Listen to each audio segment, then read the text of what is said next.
are different. Okay. I am resident of Colorado for YouTube. This is my buddy Gordon Dymowski, my buddy Patrick McCray. We're here to talk about Dark Shadows episode 739, chosen by Gordon Dymowski, narrated by the lovely, lovely Joan Bennett, written by Violet Wells, directed by Henry Kaplan. So, Gordon, why'd you pick this one, buddy? Well, I picked it for a couple of reasons. Part of it is it's one of those like transitional episodes in Dark Shadows. You know, there's a big moment that happens toward the end, but it's more of we're moving the storyline along. But there's some really nice little moments in it. Like there's the conversation between Judith and Trask, where I was getting some serious Jason McGuire vibes from Jerry Lacey. But the big thing is that there's the beginning where Barnabas says, well, that woman died 100 years ago. And there's a later scene between him and Charity after the scene with Trask and the scene with Charity having, encountering Angelique and having an interesting dream, well, let's say.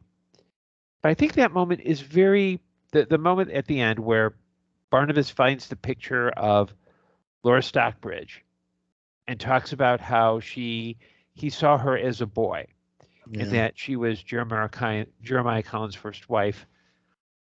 I like it for a couple of reasons. Because one, it's kind of a nice kind of second draft of the Phoenix saga, of the Phoenix storyline, where they're using it because it feels like in 1897, it's the only time where you probably could do this storyline again.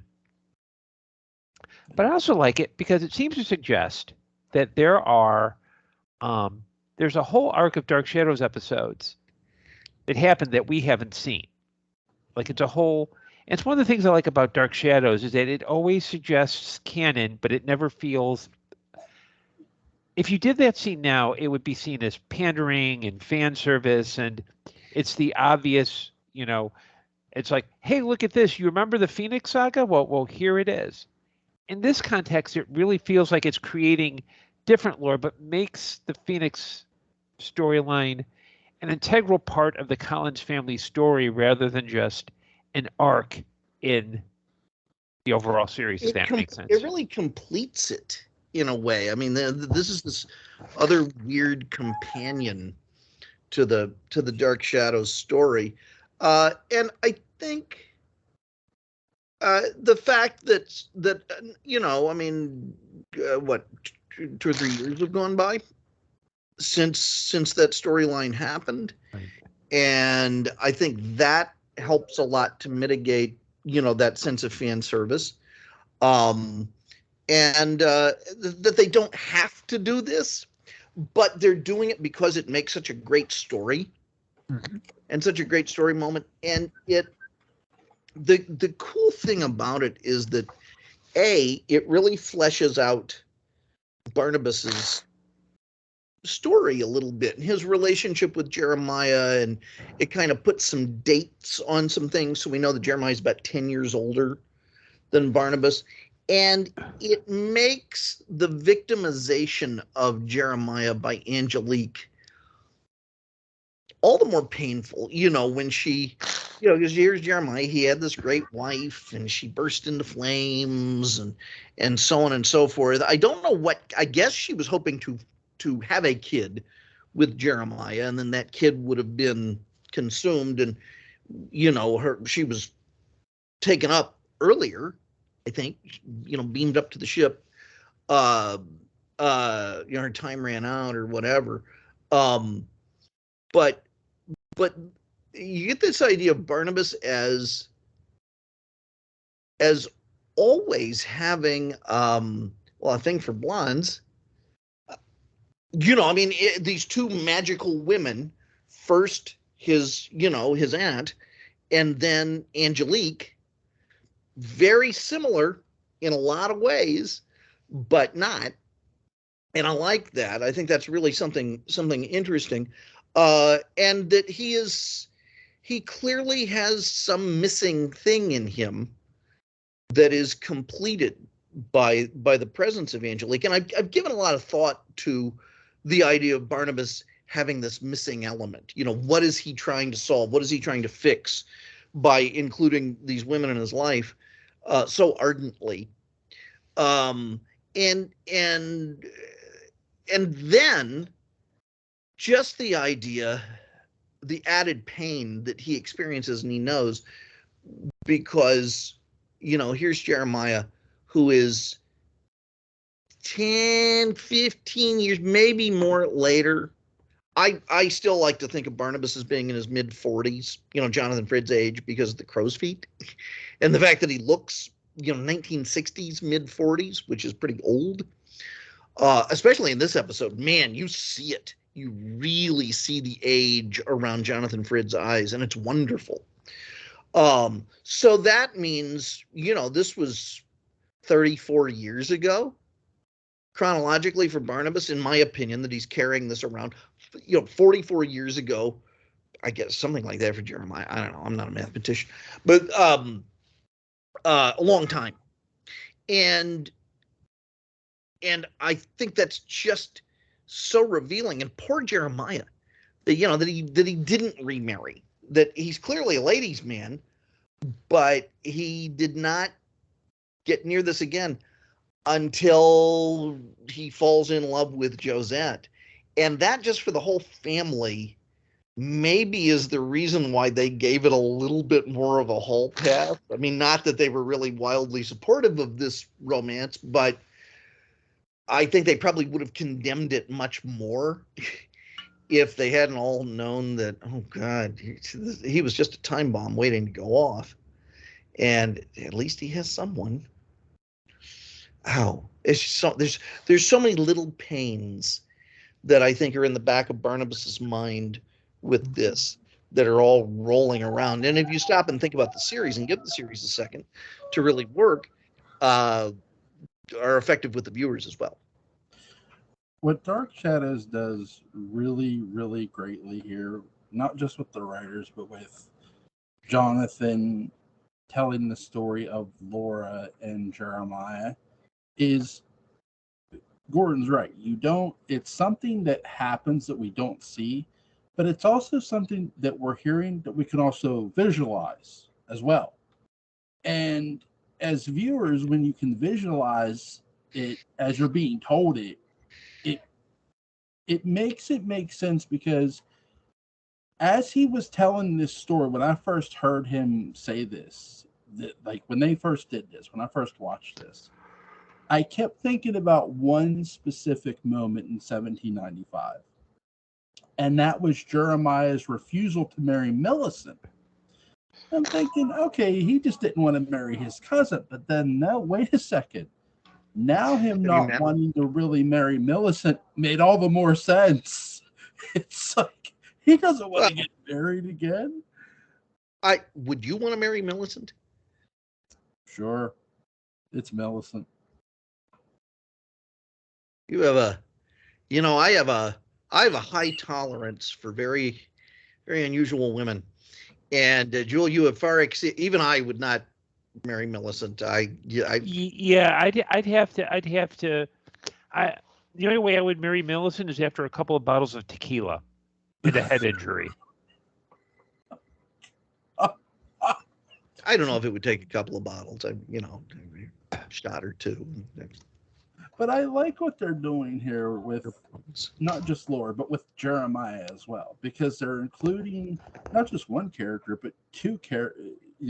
A character from Barnabas's past and Jeremiah, his uncle, and it makes the prior episode of Jonathan Frid's Barnabas realize that, oh my God, this is her.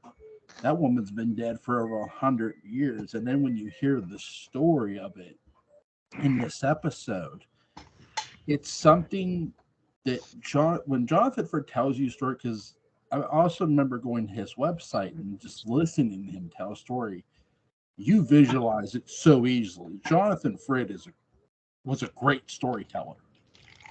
And his voice just makes you automatically sort of start visualizing that scenario and how that happened.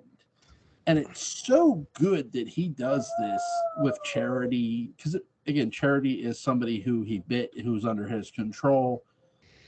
I love the chemistry between him and Nancy Barrett. It's really great. And I love the fact that we also get Laura Parker in this episode as Angelique, and she's like, leave Charity alone. Leave Charity alone. That, I'll tell you what, in an episode of Great Scenes, that dialogue that she has with Barnabas is just as it's just as great as anything else in it. It certainly doesn't denigrate any of the other stuff, because the stuff about Laura just manages to top it. Yep. But that's hard to do, because that scene that she has where she says, just, you don't want to run into a Trask again. She's got a father. Stick with Girls by the Docks. And the fact that on one hand, it sounds like catty, female on female kind of nastiness, but that's not really it. I really think she's being very sincere and honest with him, and it reminds me of the kind of hip wife that we see in Maria Bello's character in Autofocus, or in Althea Flint in The People versus Larry Flint, where they are fine within limits of their partner kind of messing around. It's just, we want you messing around over here with people like this, and it for all the world sounds like she's speaking to someone who has some compulsive sexual issues, and she's trying to help him. She's not going to deny him these things, but it's like, you need to make sure it stays in this box, because if it gets out of that box, you're in big trouble. I also think too, like her telling him this, it's sort of also a similar warning to the one Willie gives Barnabas when they're talking about, he's talking about getting rid of Burt Devlin. Really, it's like, if you go killing Burt, people are gonna ask questions. Like, this isn't Jason McGuire. With this, it sort of feels like that a bit. I do agree with you. Like, the woman thing is definitely there, because it's like, okay, I'm fine with you like biting other women here, but not her. She's got a dad. He'll ask questions, and by the way, he does start asking questions too. In this episode, it's really great. Sorry, go ahead, Gordon. Yeah, it's, I think Angelique, this is kind of a really one of the key moments for Angelique in 1897, where we kind of see her moving. She's moving out of that scorned woman phase and into the, like, okay, yes, I have feelings for Barnabas, but I'm also going to try to treat him with some respect. That, yeah, like Patrick said, you don't need to go after Charity. You know, if you're going to play this thing, you know where you can play safely. And I think it's a shift. It's like with any other kind of unrequited or unreturned feelings. You kind of have to go. You kind of move from that big space of, oh my God, I need to have that person to. If you move in one direction, you go nuts, and you move into fatal attraction territory. Where you're vengeful. Here, it's like the sense of she's had some time to maybe rue it over, and she's still going to be, wily, conniving Angelique. But here, it's like it's almost like she's gotten to a point where it's like, okay, I know it's not going to go here, but I can still at least be kind of caring for him in her own, like, little evil catty way. What's you guys' favorite scene in this episode? For me, it's that conversation that Angelique has with Barnabas. Yeah, I mean, although I love him, going through, and many of these have crumbled to dust, but many have survived, and he finds the portrait and so on, and that's magnificent as well.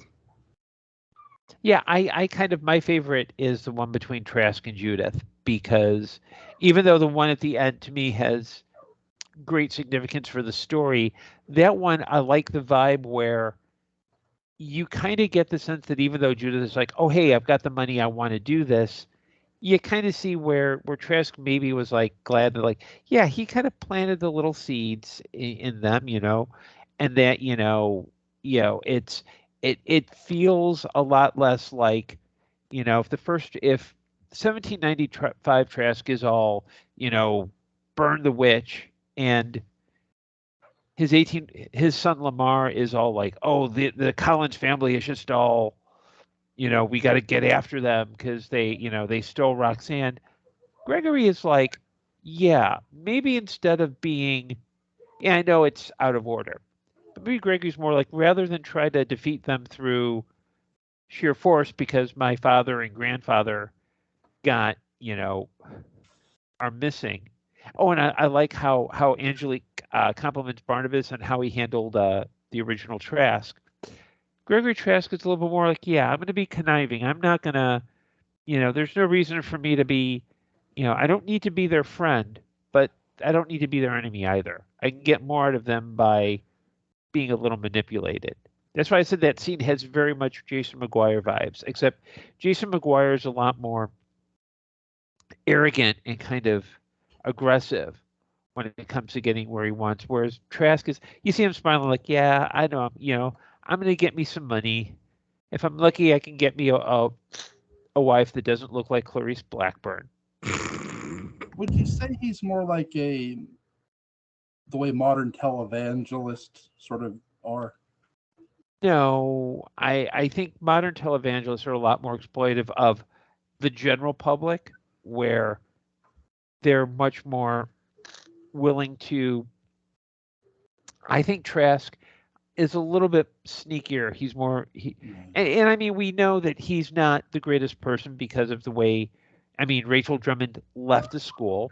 Yeah. Tim Shaw, I think, after all that abuse, was like, he developed Stockholm syndrome before there was a name for it. Just said he's his own kind of little conniving person. I think Trask is much more of he's an opportunist, whereas I think televangelists are just con men. Yeah. Jerry Lacey does a hell of a job with 1897 Trask. It's really something to see. Always does, he always does.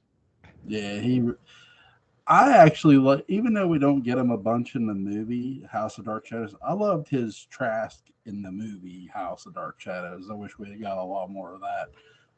We don't though, but in 1897 we get a lot of Reverend Gregory Trask, who actually has a school, Worthington Hall. It ends up catching fire because Laura's going to light it on fire. And they sort of use Collinwood as the school a bit. There's a scene in this that I really love, and I tell you, I love the reveal down in the basement of the old house, how they're going through the possessions, and there's a picture of Laura. It is so good, and it's not. It makes you wonder what else is down there. Right. Yeah, there's probably an autographed first edition of Fanny Hill. That'd be great. Yeah. It makes you wonder how many different rooms there are down there with hidden stuff in it too. That's the thing too. Like, he's got all these like books and like stuff, and they're going through them, and he's like, here, look, this is her, and it's like, oh yeah, that's her. I think that's such a cool moment to have, because you're right.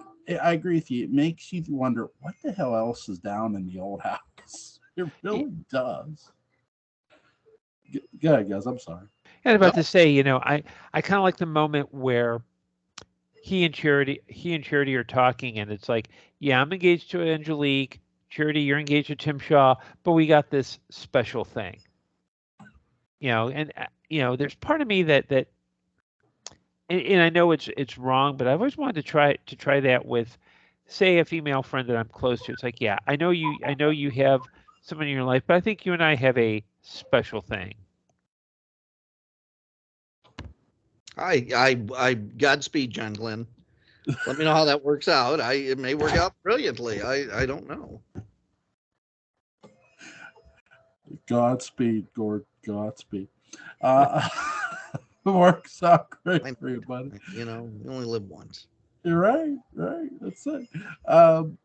This is just such a great, fun episode, too. I mean, the whole thing from start to finish. And I love how Angelique was like listening in. When she does tell him, "Oh, I'm his wife," Charity just runs off. She's all upset about this whole thing. Like, oh my God. Nancy Barrett is just fun to watch when she gets all upset. Oh God. Is there anything you guys want to add about this episode?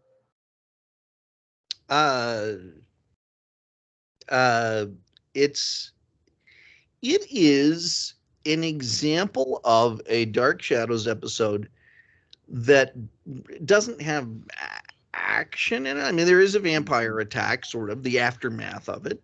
Yeah. But is absolutely riveting.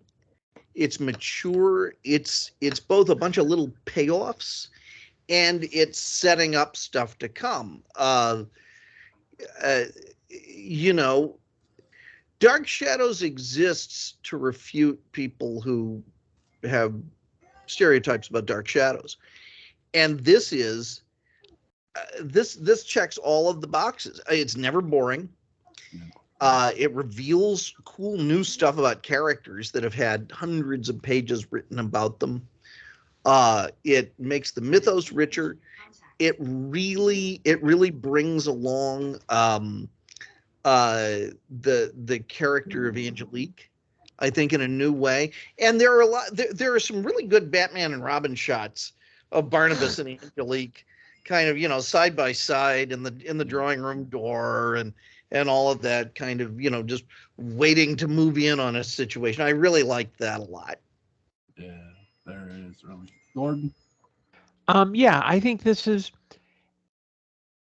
one of those Dark Shadows episodes that there's no real big moment. It's not the highlight. It's not like a 780 or like a 212. There's not the big what it's known for.